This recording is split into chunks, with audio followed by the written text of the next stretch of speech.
Former President Barack Obama was in Arizona on Wednesday to campaign for Katie Hobbs and Senator Mark Kelly.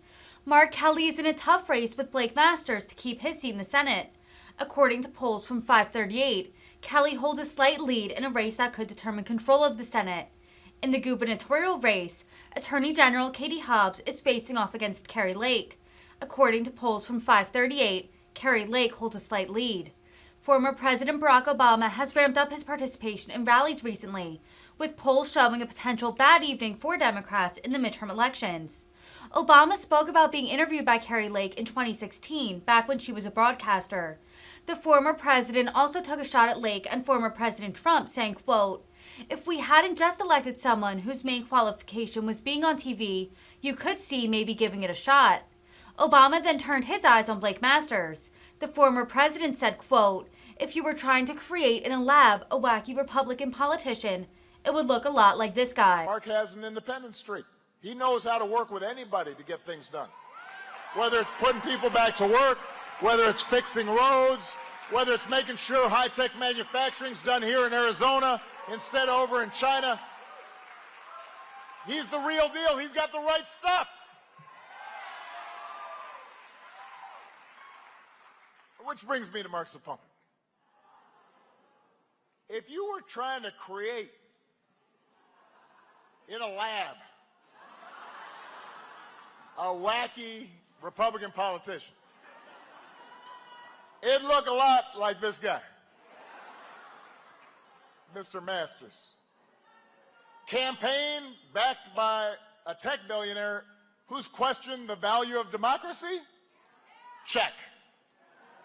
Wants to give tax cuts to big corporations that are jacking up prices on consumers? Check.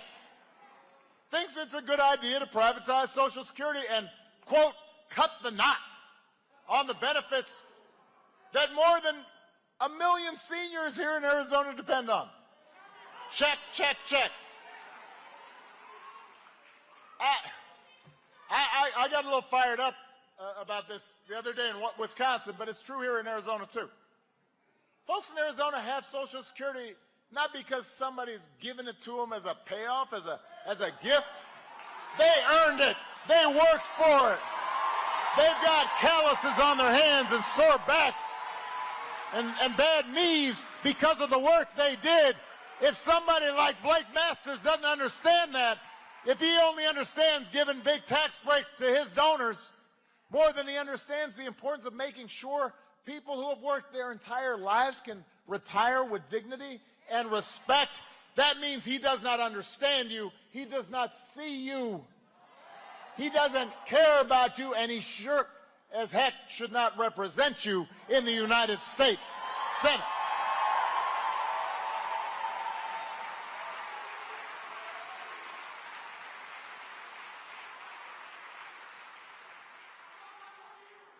Just doesn't seem like a very compassionate guy, does he? He opposes a pathway to citizenship for dreamers. Don't boo. Vote. Although I know with this guy it's tempting to boo. But he can't hear your boos. He will hear your vote.